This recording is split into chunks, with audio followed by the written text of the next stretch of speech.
Hello friends, मैं भावना आप सभी का स्वागत करती हूँ अपने यूट्यूब चैनल पर जिसका नाम है आरओ इंग्लिश क्लासेस। सो आज का हमारा टॉपिक है interjection. This is last and most important part of speech. इसे शुरू करने से पहले अगर आपने हमारे चैनल को सब्सक्राइब नहीं किया है तो प्लीज़ हमारे चैनल को सब्सक्राइब करें और साथ ही आपको एक बेल आइकन नज़र आएगा, उसे भी प्रेस करें ताकि हमारे चैनल से रिलेटेड जानकारी आप सभी को मिलती रहे। तो अब हम हमारा टॉपिक शुरू करते हैं। हमारा आज का टॉपिक है इंटरजेक्शन। तो इसकी शुरुआत हम इसकी डेफिनेशन से करते हैं। तो आइए देखते हैं। Words that are used to show any emotions और sentiments of the speaker are known as interjection. जब भी हम किसी सेंटेंस के अंदर हमारे किसी इमोशन को एक्सप्रेस करना चाहते हैं तो हर एक इमोशन के लिए अलग अलग वर्ड्स होते हैं जिन्हें हम ले सकते हैं। अपने इमोशन को एक्सप्रेस करने के लिए बहुत सारे वर्ड्स होते हैं जिन्हें हम उसके सेंटेंस के अकॉर्डिंग ले सकते हैं। वो वर्ड्स जो हमें उन फीलिंग्स को, इमोशंस को एक्सप्रेस करने में हमारी हेल्प करते हैं, तो वो वर्ड्स हमारे कौन से कहलाते हैं? इंटरजेक्शन। वो वर्ड्स हमारे इंटरजेक्शन कहलाते हैं। तो आइए एग्जाम्पल से इसको और क्लियर करते हैं। Oh what A coincidence. Oh what A coincidence. Coincidence means इत्तेफाक। जब कोई चीज़ इत्तेफाक से होती है, तो जब हमें पता चलता है कि कोई इत्तेफाक से हुई है,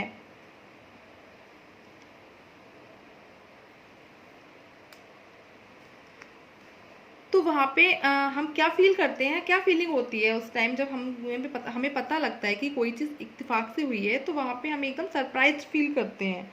तो वो सरप्राइज शो करने के लिए जो हमारे अंदर फीलिंग हुई है जो हमारे अंदर, उसको हमने ओ से एक्सप्रेस किया है। इस ओ से हमने उसको एक्सप्रेस किया है, तो ये ओ वर्ड हमारा इंटरजेक्शन है।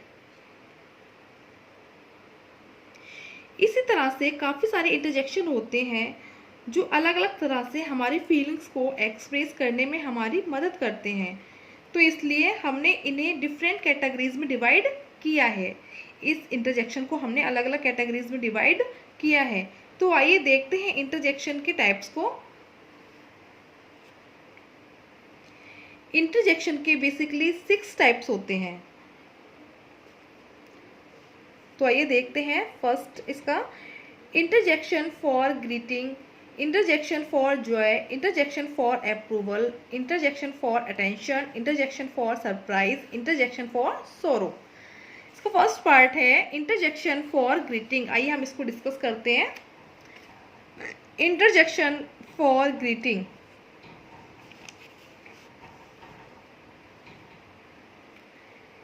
When we want to greet someone, then we use interjection for greet।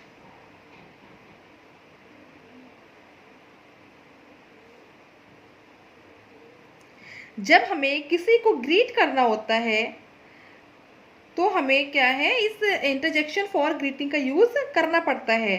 Greet क्या होता है, किस लिए ग्रीट करना होता है? तो आइए हम समझते हैं ग्रीट क्या होता है। ग्रीट करने का मतलब होता है किसी के साथ कन्वर्सेशन या बातचीत स्टार्ट करना। किसी भी अननोन पर्सन के साथ या नॉन पर्सन के साथ या अननोन पर्सन के साथ, किसी के भी साथ कन्वर्सेशन या फिर बातचीत स्टार्ट करना होता है, तो उस वर्ड को हम जिस वर्ड को यूज़ करते हैं वो वर्ड हमारा कौन सा होता है? Interjection for greeting. आइए एग्जांपल से इसको क्लियर करते हैं। Hello, it's really good to see you. Hello, it's really good to see you. So hello, यदि मैं किसी को हेलो बोलती हूँ तो वो समझ जाएगा कि मैं उससे कुछ कहना चाहती हूँ। अगर मैंने किसी भी पर्सन को बोला हेलो तो वो खुद ही समझ जाएगा कि मैं उससे कुछ कहना चाह रही हूँ या मैं उससे कुछ बातचीत करना चाह रही हूँ। तो हेलो यहाँ पर है, ग्रीट करने के लिए यूज हुआ है, तो ये हेलो वर्ड हमारा इंटरजेक्शन है। हेलो वर्ड हमारा इंटरजेक्शन फॉर ग्रीटिंग है। नेक्स्ट हमारा आया interjection for Joy. Interjection for Joy. When we want to express joy or happiness, then we use interjection for joy.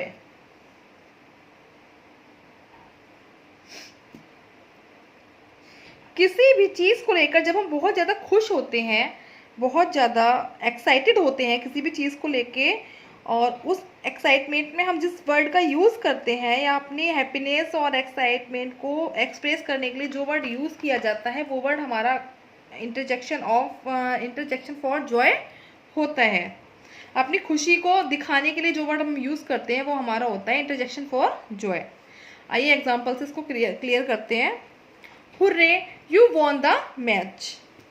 Hurray you won the match. तुम match जीत गए। Match जीतना जो है वो एक गुड न्यूज़ है। तो जब हम मैच जीतेंगे तो हमें क्या फीलिंग होगी? जब हम या और कोई भी जब कोई मैच जीतेगा तो उसको क्या फीलिंग होगी? उसको खुशी होगी, खुश होगा वो बहुत ज़्यादा। तो अपनी खुशी को एक्सप्रेस करने के लिए जिस वर्ड का यूज़ होता है वो हमारा होता है इंटरजेक्शन फॉर जॉय। तो इसमें भी, सेंटेंस में भी अपनी खुशी को एक्सप्रेस करने के लिए हुर्रे का यूज़ किया गया है। तो ये हुर्रे वर्ड हमारा इंटरजेक्शन फॉर जॉय है। नेक्स्ट हमारा है interjection for approval. Interjection for approval. When we want to show agreement or approval for something, then we use interjection for approval.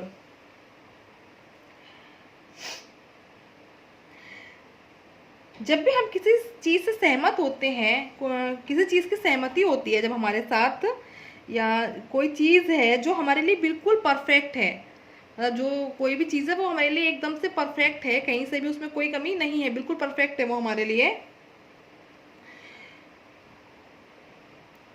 या फिर हम किसी को अप्रूव कर रहे हैं, तो फिर जो एक्सप्रेशन, ये जो फीलिंग उस टाइम हमें एक्सप्रेस कर, जो फीलिंग हमारे अंदर होती है उस टाइम पे, जो फीलिंग हम एक्सप्रेस करेंगे, तो वो क्या होती है, उस वर्ड को यूज़ करने के लिए हम किसका ही प्रयोग करते हैं? इंटरजेक्शन फॉर अप्रूवल का यूज़ करते हैं। जब हमारे अंदर किसी भी चीज़ को लेकर सहमति होती है, किसी चीज़ के लिए हम सेटिस्फाई होते हैं, तो उस वर्ड को एक्सप्रेस करने के लिए हम जिस इंटरजेक्शन का यूज़ करते हैं वो इंटरजेक्शन हमारा होता है इंटरजेक्शन फॉर अप्रूवल। आइए हम इसको एग्जांपल से और ज़्यादा क्लियर करते हैं।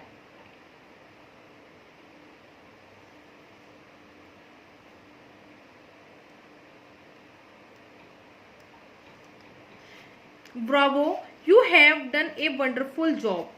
Bravo, you have done a wonderful job.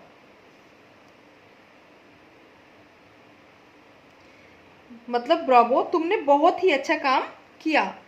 तो जब मुझे किसी का काम पसंद है या मैं किसी के काम से सेटिस्फाई हूँ और वो चीज़ मैं ब्रावो की हेल्प से और भी ज़्यादा एक्सप्रेस कर रही हूँ, मतलब मैं किसी के काम से या किसी की चीज़ से बिल्कुल सेटिस्फाई हूँ, तो उस अपने एक्सप्रेशन, अपने मेरे अंदर जो एक्सप्लेनेशन है उसको एक्सप्रेस करने के लिए मैं किस वर्ड का यूज़ कर रही हूँ? ब्रेवो वर्ड का यूज़ कर रही हूँ। तो इससे मतलब मेरी फीलिंग को मैं और अच्छे से ज़्यादा और अच्छे से बता पा रही हूँ। तो इसमें ब्रावो वर्ड है वो हमारा क्या है? Interjection for approval. नेक्स्ट हमारा है interjection for attention. When we want to get someone's attention, then we use interjection for attention.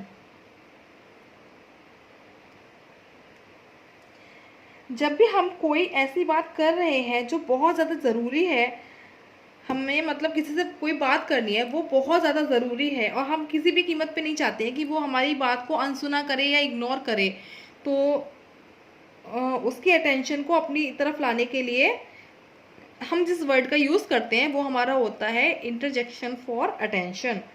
तो आइए इसको हम एग्जांपल से क्लियर करते हैं। Listen, never repeat this mistake. Listen, जब मैंने किसी को बोला लिसन, तो आगे वाला खुद ही समझ जाता है कि मुझे मतलब उससे कुछ कहना है। लिसन मतलब मैं किसी को वार्न कर रही हूँ, क्योंकि जो मेरी वार्निंग है वो एकदम सीरियसली है, सीरियसली मैं उससे कुछ कहना चाह रही हूँ, आगे वाला पर्सन का जो ध्यान है अपनी तरफ करना चाह रही हूँ। जब मैंने उसको बोला लिसन, तो वो आगे वाला खुद समझ गया कि मुझे उससे कुछ इंपॉर्टेंट बात करनी है, इसीलिए मैंने उसको लिसन बोला है।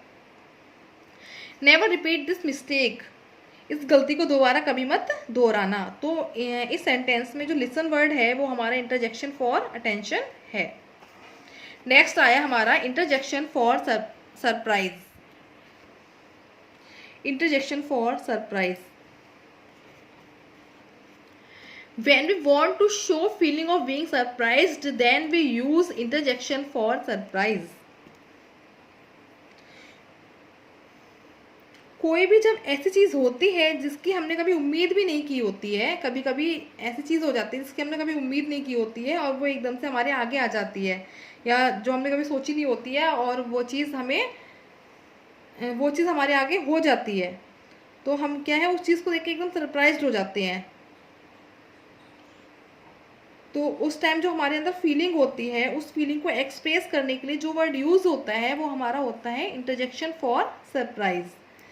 तो आइए इसको हम एग्जाम्पल से में देखते हैं। What you are living tonight, what you are living tonight.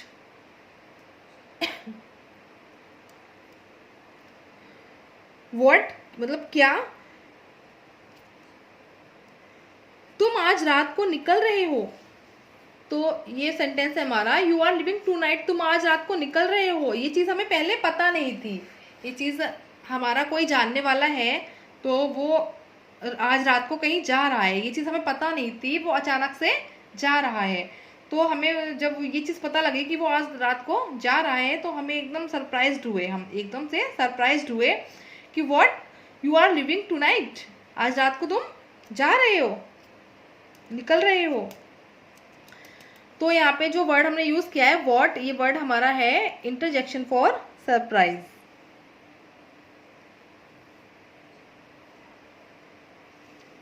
Next and last, interjection for सोरो। When we want to show sorrow or sadness, then we use interjection for sorrow.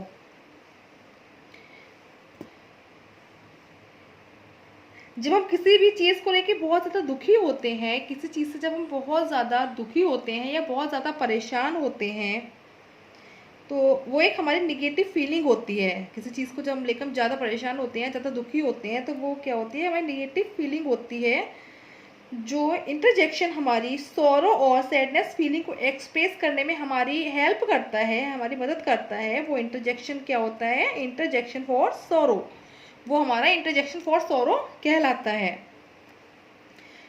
तो आइए इसको एग्जांपल से और ज़्यादा क्लियर करते हैं। Ouch my head is Penning, ouch my head is Penning, मेरे सर में बहुत दर्द है, मेरे सर में बहुत दर्द है। ये आउच वर्ड है जो मैंने सेंटेंस में सॉरो और एक्सप्लेनेस के लिए लगाया है। ये आउच शब्द जो है जो सेंटेंस में सॉरो और सैडनेस के लिए लगाया है, ये वर्ड इंटरजेक्शन ऑफ सॉरो है। इस वर्ड से हम वैसे कह सकते थे माई हेड इज पेनिंग, मेरे सिर में दर्द है, लेकिन जब हमने इसमें आउच वर्ड लगा दिया है, इसमें आउच वर्ड हमने स्टार्टिंग में लगा दिया है, तो इससे क्या है, मेरी फीलिंग और भी ज़्यादा स्ट्रांग हो रही है। जो मेरी फीलिंग्स है और भी ज़्यादा स्ट्रांग हो रही है कि मुझे बहुत ज़्यादा दर्द हो रहा है सिर में। अगर मैं खाली इसको ये बोलती माई हेड इज पेनिंग, मेरे सिर में दर्द है, तो हो सकता है नॉर्मली वो आउच लगाने से क्या है, बहुत ज़्यादा फीलिंग को स्ट्रांग बना दिया है आउच लगाने से।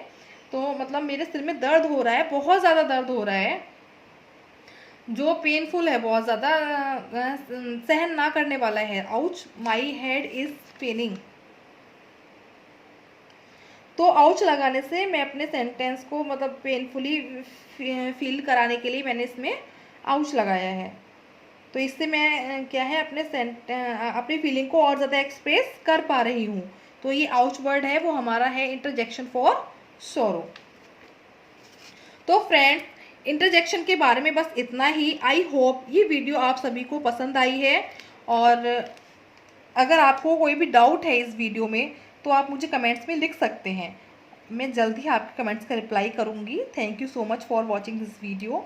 और जिन्होंने भी मेरे चैनल को सब्सक्राइब नहीं किया है तो प्लीज़ चैनल को सब्सक्राइब कीजिए, शेयर कीजिए और लाइक कीजिए। Thank you.